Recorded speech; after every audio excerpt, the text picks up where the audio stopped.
Edward the Elder, the warrior prince who carried his father's legacy. Born in the turbulent years between 870 and 875, Edward the Elder entered the world at a time when England was constantly under threat from Viking invaders. He was the son of one of the most celebrated kings in English history, Alfred the Great, and his devoted queen, Ealhswith. From the moment he was born, Edward's life was shaped by war, strategy, and the dream of a united England. Though his exact birth year is debated by historians, one thing is certain: Edward was raised not just as a prince, but as a future leader. He grew up watching his father defend Wessex against the fearsome Danish armies, learning the skills of kingship from a master of both warfare and diplomacy. In the shadow of Alfred's greatness, Edward quietly honed his own strength, intelligence, and resolve. He would later be known as Edward the Elder, a title used to distinguish him from another monarch who ruled a century later, Edward the Martyr. But make no mistake, Edward the Elder was anything but a background figure in England's royal saga. When he came to the throne in 899, he inherited a kingdom that was fragile but hopeful. Alfred had pushed back the Vikings, but the fight was far from over. It would be up to Edward to continue that mission, and he did so with quiet determination and fierce loyalty to his father's vision. Edward proved himself a warrior king, expanding the borders of Wessex and slowly knitting together the English territories that would one day become a united England.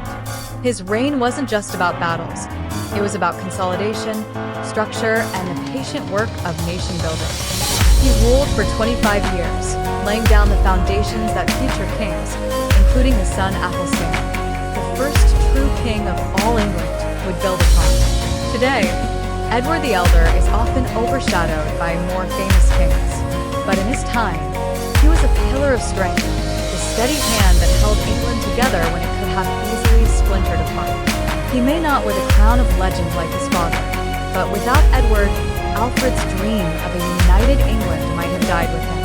The battle for the crown. Edward the Elder's rise wasn't so simple. In early medieval England, the path to the throne was anything but straightforward.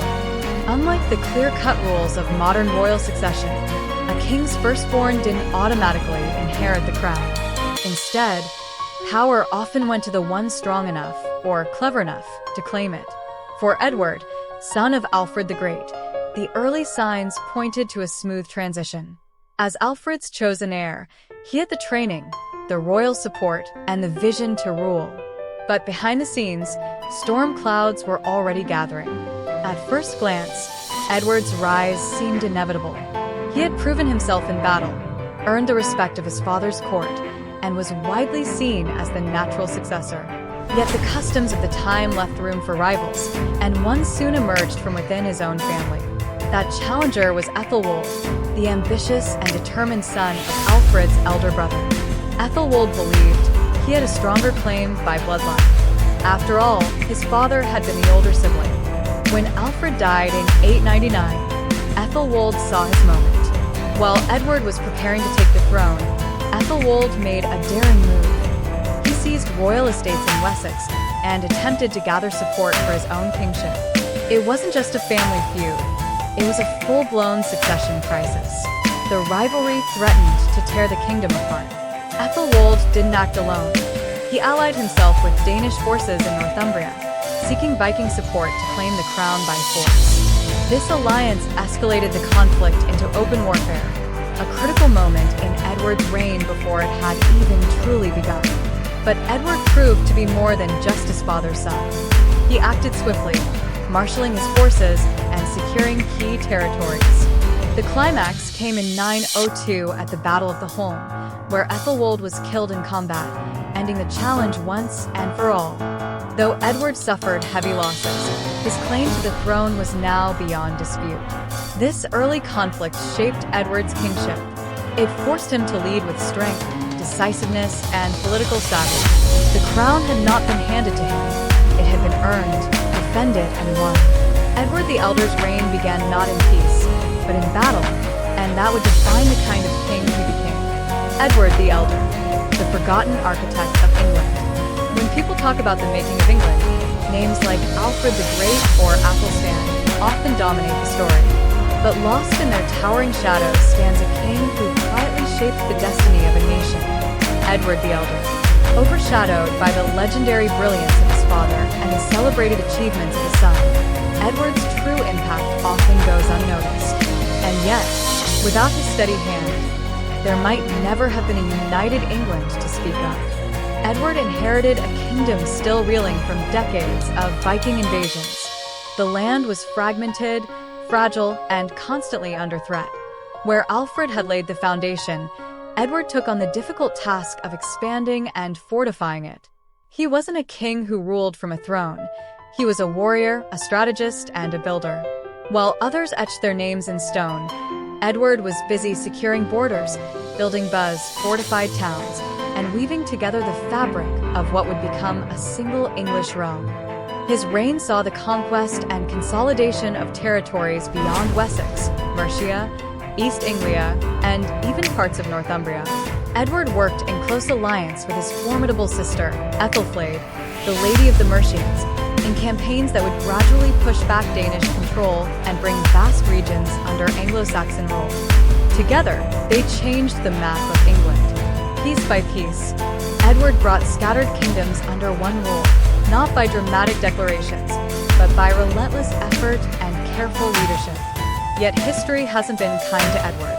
The chronicles of his time are sparse. His deeds weren't recorded with the same poetic flair as his father's resistance or his son's grand coronation as the first true King of the English. But make no mistake, Edward's role was absolutely vital. Imagine trying to build a house. Alfred dug the foundation, Athelstan raised the roof, but it was Edward who quietly laid every brick in between. Without him, the structure would have never stood. Today, Edward the Elder remains one of the most underrated monarchs in English history.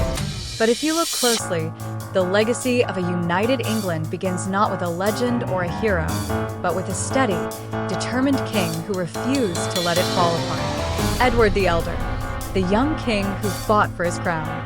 Long before he officially wore the crown, Edward the Elder was already being prepared for kingship. By 898, during his father Alfred the Great's lifetime, Edward was referred to as Rex, Latin for king, a clear sign that Alfred intended him as his successor. But in the early medieval world, titles were never a guarantee of power. When Alfred died in 899, Edward's path to the throne was anything but smooth.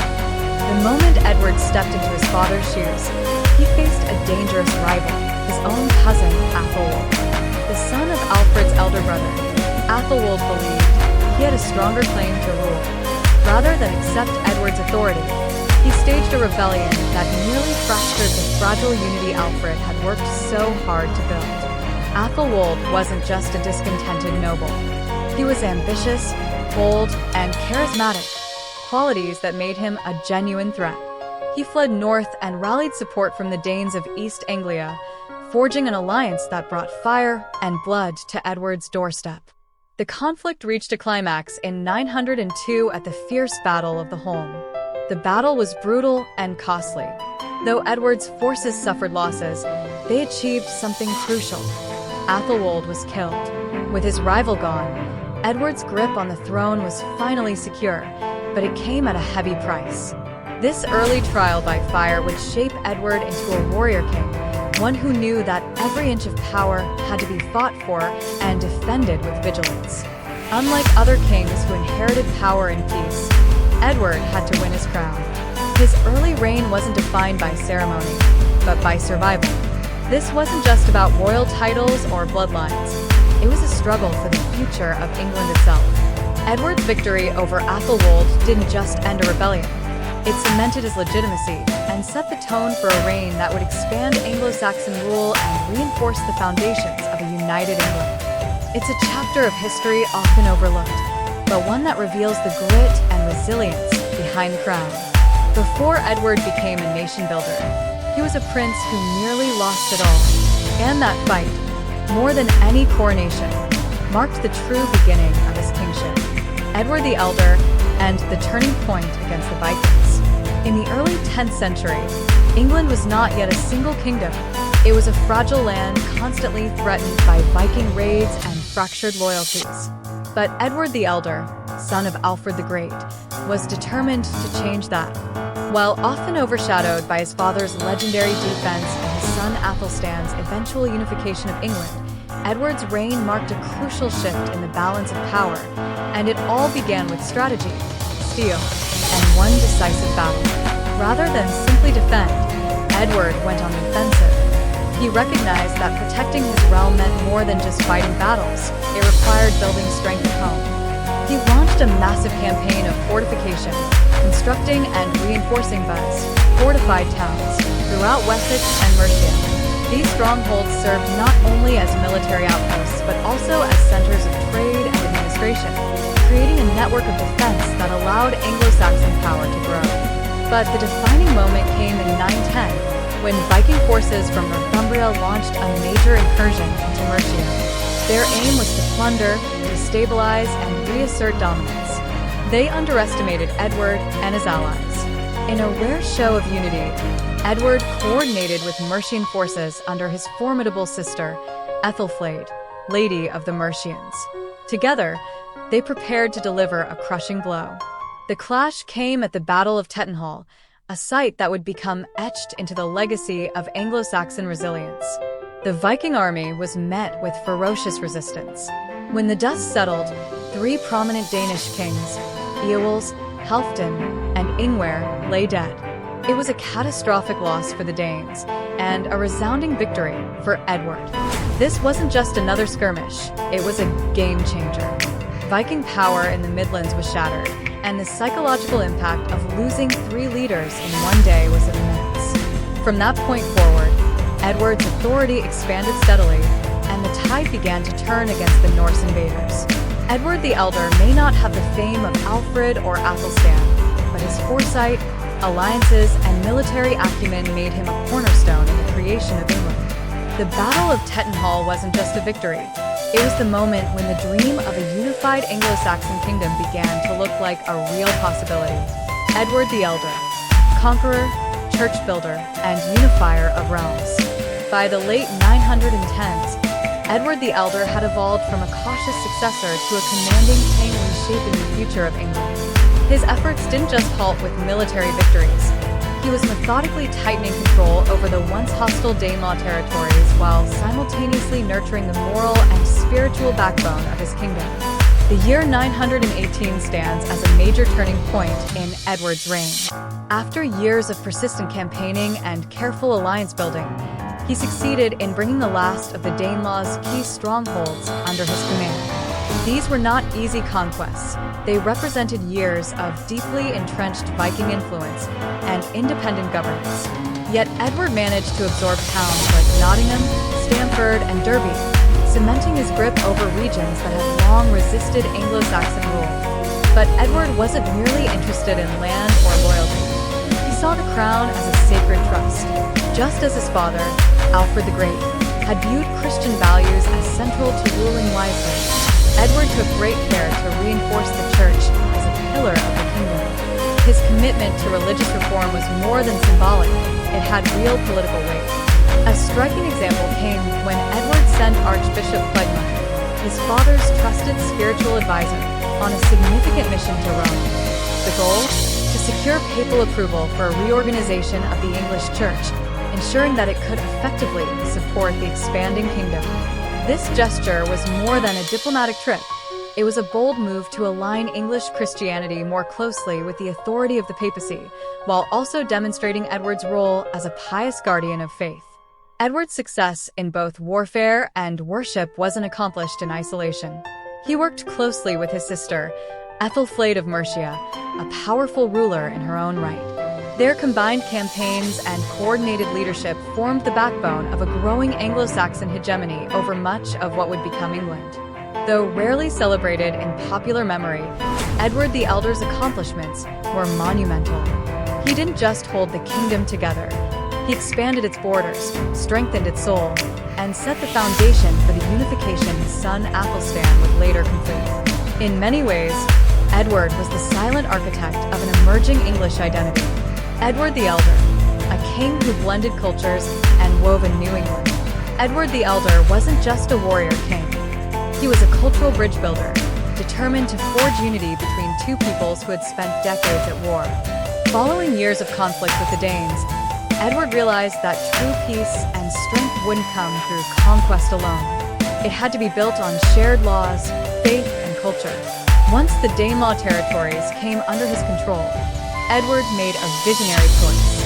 Rather than suppress the Danish population, he worked to integrate them into the fabric of Anglo-Saxon society. This wasn't assimilation by force, it was a delicate balancing act.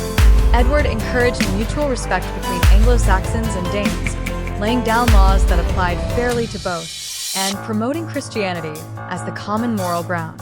One of Edward's lasting contributions was his support for Christian law codes, not just as legal doctrine, but as a unifying ideology. These codes emphasized justice, mercy, and social order, offering both Danes and Anglo-Saxons a shared set of principles to live by. In a time when tribal loyalties and cultural divisions ran deep, Edward's legal reforms helped turn former enemies into fellow subjects under one crown. But Edward didn't stop with laws. He understood the power of visual storytelling. He commissioned richly embroidered artworks and textiles that captured scenes from Anglo-Saxon life, daily rituals, heroic deeds, and Christian symbolism. These works weren't just decorative. They served as cultural tools, reminding a diverse population of their shared heritage and emerging identity. In the halls of power and the homes of nobles, these tapestries quietly told a new story. One people, one kingdom. Edward's efforts went beyond politics.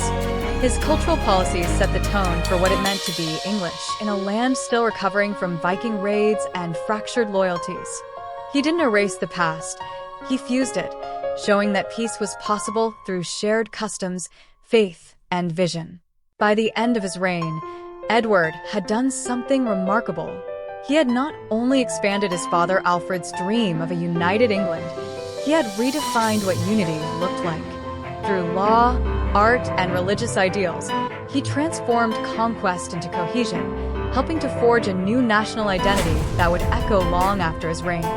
Edward the Elder, the king who brought Mercia under one crown. Edward the Elder wasn't just a military tactician. He was a master of political consolidation. While much of his reign focused on defeating external enemies, one of his most decisive and bold moves came within his own realm: the unification of Mercia. At the heart of England, Mercia had long been a powerful and semi-independent kingdom, even while cooperating closely with Wessex during Alfred the Great's reign. After Alfred's death, his daughter Ethelflaed, Edward's sister, ruled Mercia with intelligence and authority, earning respect as the Lady of the Mercians. Together, Edward and Ethelflaed waged war against the Danes, liberating large swathes of territory. But when Ethelflaed died in 918, the question of Mercia's future was suddenly open. Her daughter, Elfwin, briefly stepped into her mother's role. Young and untested, she was Edward's niece, and for a moment, it looked as though Mercia might retain its autonomy under her leadership. Edward had other plans. In a swift and politically shrewd move, Edward removed Elfwin from power and took control of Mercia directly. There was no long war, no drawn-out rebellion. With quiet determination, Edward absorbed Mercia into the expanding realm of Wessex, bringing to an end centuries of Mercian independence. To some, this might have seemed like a betrayal of family ties. But to Edward, it was a necessary step toward the greater goal: the creation of a single, united England. Divided kingdoms, no matter how noble their histories, made their realm vulnerable. A centralized monarchy under one ruler was the only way to ensure long-term peace and strength. The unification of Mercia under Edward's direct rule was more than a change on the map. It symbolized a turning point in English history, the fading of the old heptarchy and the rise of a cohesive kingdom. With Mercia firmly under his control, Edward set the stage for the future of a nation that would no longer be defined by regional rivalries. Edward the Elder didn't just defend England from external threats. He reshaped its very structure, transforming fractured kingdoms into a powerful, unified state that would endure long after his death. Edward the Elder, the king who built dynasties across Europe. While Edward the Elder is often remembered for his military victories and political unification of England, another side of his legacy is just as powerful: his role as the architect of royal alliances across Europe. Edward didn't just rule through the sword, he ruled through strategic marriages. Over the course of his life, he married 3 times, and through these unions, he fathered a large and influential family. But what truly made his children exceptional wasn't just their number, it was where they ended up. Edward's daughters weren't confined to the domestic courts of Wessex. Instead, they became diplomatic bridges, marrying into powerful European dynasties, forging alliances that would impact the continent's royal landscape for generations. One of the most remarkable was Ejithru, Edward's daughter, who married Charles the Simple, King of the West Franks, what we now call France. Through this union, she became Queen of the West Franks, bringing the House of Wessex into direct connection with Carolingian royalty. Her son with Charles, Louis IV, would grow up to become King of France. Yes, Edward the Elder's grandson wore the French crown. Think about that. While Edward never ruled beyond England's shores, his bloodline crossed the Channel and sat on the throne of France. Few English kings could claim such international influence during this era. Meanwhile, back at home, Edward's sons and daughters were no less important. His children would go on to become future kings, queens, abbesses, and noble consorts. Through their placements across courts and cloisters, Edward ensured that the House of Wessex was not just dominant in England, but respected, even revered, abroad. These royal marriages weren't just about prestige. They were political tools, weaving networks of loyalty and protection between kingdoms at a time when wars could be sparked by a single insult or a fragile border. Through careful planning, Edward created a web of kinship that spanned countries and outlasted dynasties. Though Edward the Elder may not always be the most celebrated monarch in English history, his influence rippled far beyond his kingdom's borders. He wasn't just building a nation, he was shaping Europe's royal future, one marriage at a time. Edward the Elder, a king who nearly united Britain. As Edward the Elder neared the end of his reign around 920 to 921, the political landscape of Britain began to shift dramatically. Edward's military successes and diplomatic prowess had already expanded his influence across much of England, but now his efforts turned towards something even more ambitious: the idea of a united Britain. In a remarkable development, northern lords and kings, including those from the Kingdom of Strathclyde, submitted to Edward's rule. This moment marked a significant step towards the unification of the island, suggesting that Edward's reign could have been the catalyst for the first truly unified Britain. His dominance stretched beyond the Anglo-Saxon kingdoms and into lands that had long resisted southern authority. These submissions were more than just symbolic gestures. They represented a recognition of Edward's strength and a growing acknowledgement that his power could not easily be ignored. The Kingdom of Strathclyde, situated in the far north, was an important Celtic kingdom, and its rulers had historically resisted the southern English monarchy.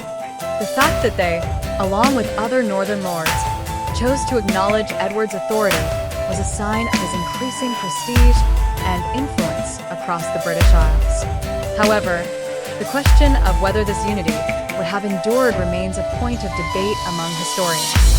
Some argue that while these gestures of submission were significant, they may have been temporary, born from a need to avoid conflict rather than genuine allegiance. The northern territories, including Strathclyde, were deeply entrenched in their own cultures and political structures, and the idea of a lasting united Britain under a single monarch seemed a distant prospect. Even so, Edward's later years represented a pivotal moment, a glimpse of what could have been the early formation of a united British kingdom. Though this dream of unity didn't fully materialize during his reign, Edward's ability to bring these regions under his sway reflects the remarkable scope of his power. By the time of his death in 924, England was in a far stronger position than it had been at the beginning of his reign. Though the unity he sought would come to fruition more fully under his son, Athelstan, Edward's efforts were undeniably a major stepping stone toward the creation of a unified British kingdom.